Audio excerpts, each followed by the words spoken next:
In today's video, we're going to be talking about how to actually get into ketosis. So hopefully by now you know what keto is and how it works in the body.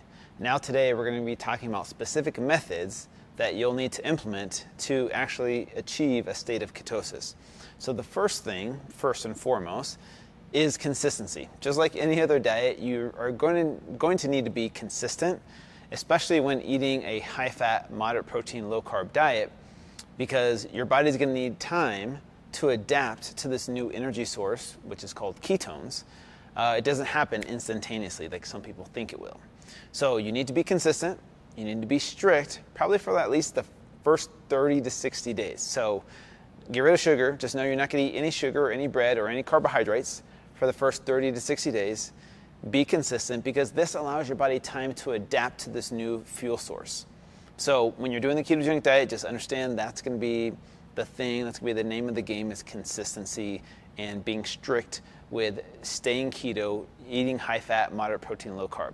Now, the next two things are a couple hacks that you can do to get into keto quicker, because eating high fat, moderate protein, low carb still might take someone maybe 4, 5, 6, 7 days to achieve a state of ketosis, depending on how many carbs they're eating and depending on their lifestyle and their body fat percentage. And there's all different types of factors that determine whether someone can get into ketosis easier or not. The next two things are hacks that you can use to get in quicker. The first thing, you could do a 24-hour fast. Doing a 24-hour fast is going to be the quickest way to get into ketosis for the most part, because this allows your body to burn up all of the glycogen that's stored from the glucose and burn through that, so that your body then has to find an alternative fuel source because of the lack of glucose that your body now has access to.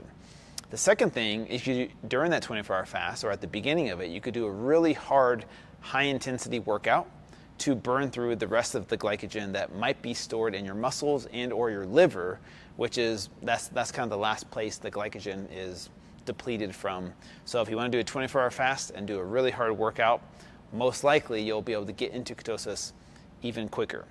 The next thing you could do is to watch your total carbohydrate intake or your net carb intake. Now, when people are just starting out, I highly recommend sticking with total carbohydrates, just because you don't know yet what net carbs might affect your ketone levels and which ones don't. So to make it super simple, try and stick with 30 grams of total carbs or less and see if that works for you. And hopefully within the first 4, 5, 6 days, you should be in a state of ketosis if you follow the consistency protocol like I mentioned in the beginning, and keeping your carbohydrates 30 grams or less, doing the 24-hour fast, and doing a hard workout. That should get you into ketosis.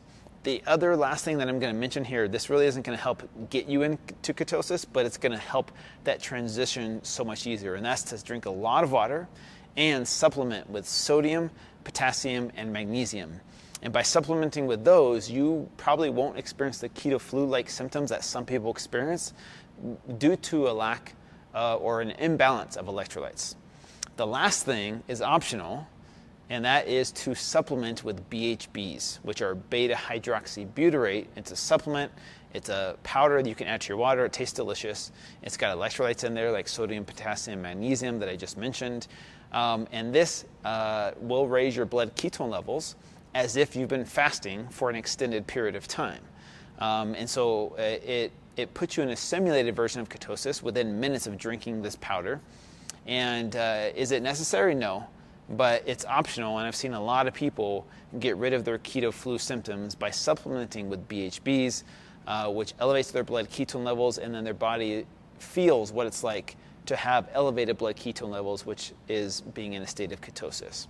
And by following all of these, this should help you get into ketosis quicker and easier and more effectively without the keto flu, which no one wants to experience. So this is exactly what I teach my Back to Fit community when they jump on and start my program, is they get a list of these and they learn how to do keto this way so that they get in quicker, effectively, and it's very efficient, and they don't experience the keto flu as much because they're learning these things. And so if you want to learn more about the Back to Fit community or join it, just go to fit2fat2fit.com.